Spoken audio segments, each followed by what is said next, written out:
A new report claims the hapless FBI initially had absolutely no interest in taking possession of Hunter Biden's laptop from a computer repair shop in Delaware. An attorney for the shop's owner, John Paul McIsaac, provided a statement to Just the News editor-in-chief John Solomon. The attorney saying that Isaac's father, who lives in New Mexico, first tried giving a copy of the laptop's hard drive to the FBI last summer, but the Bureau, turned them away.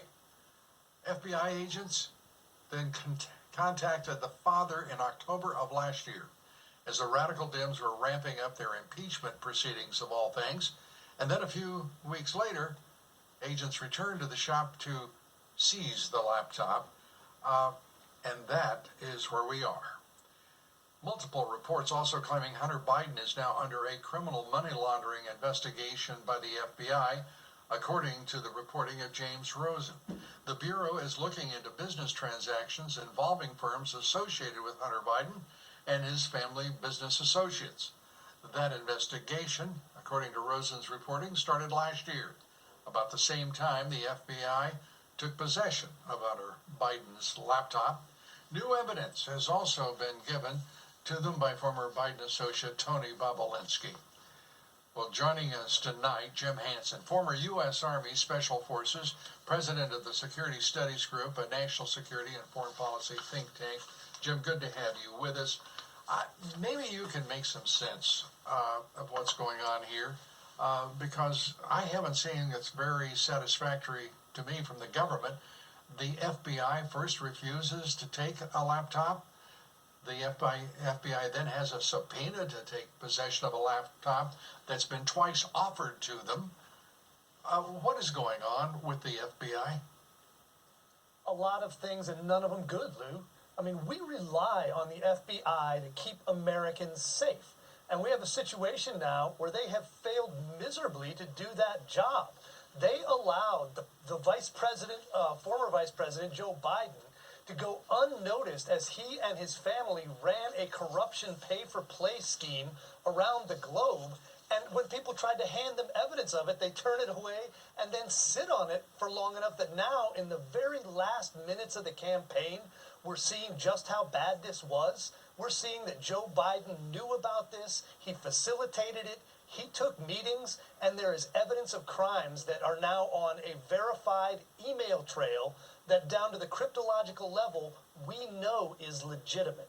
It's disgraceful, Lou, and we can't let the FBI get away with this shoddy work on behalf of the American people.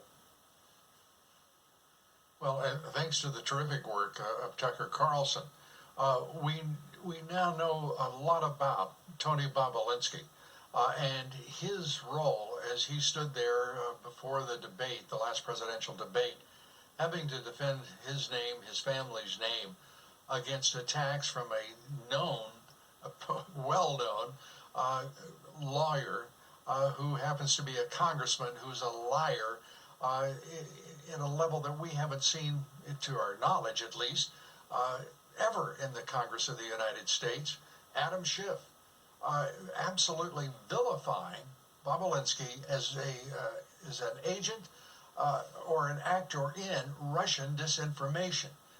It was appalling to hear that and to know that the media, the national left-wing media, has been carrying the lies of a man they know full well can barely speak without lying.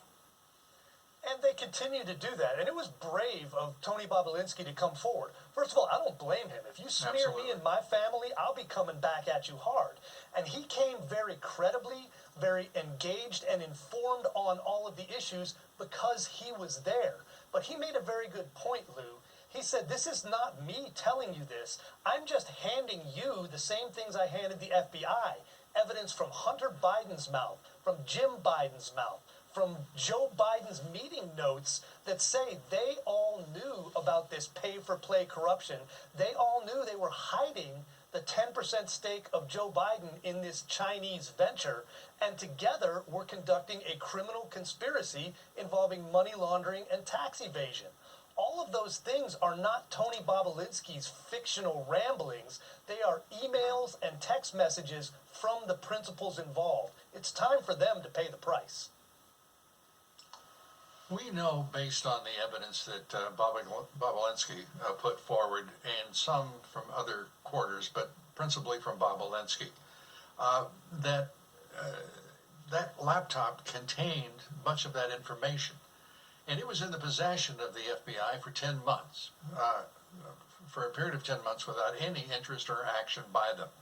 Then suddenly when he appears, they appear. And they appear first as he is moving toward the chair in front of the Senate Homeland Security Committee.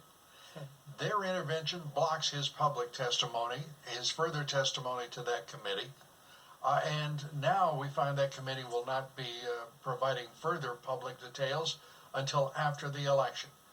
So I can't help, given what we have seen from this politically corrupt FBI and Justice Department, I can't help but believe all of that was very intentional on the part of the FBI, because the result was not more information for the public.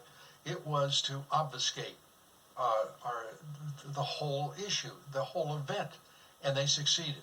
Your thoughts? Lou, you're absolutely right. And what they were covering up was their own malfeasance and malpractice in not conducting an investigation that a second grader could see was required by what they found on Hunter Biden's laptop, which nobody disputes is Hunter's laptop. Nobody disputes these emails are real. There's a lot of smoke and mirrors by the Democrats trying to pretend it's something else, but they've got the evidence. The FBI sat on it. They stopped the American public from finding these things out in time to be informed for an election. I'm sorry, that's electioneering partisan malpractice by the FBI, and somebody needs to clean house over there. I hope it's President Trump in his second term. I concur. Jim Hansen, thanks so much. We appreciate it. Good to see you. The Lou Dobbs Tonight quotation of the day from my book, The Trump Century. In it, I wrote this, quote, "After the election of Donald Trump in November 2016, the stock market began a historic rise that sent stock prices up an amazing 61% in 39 months.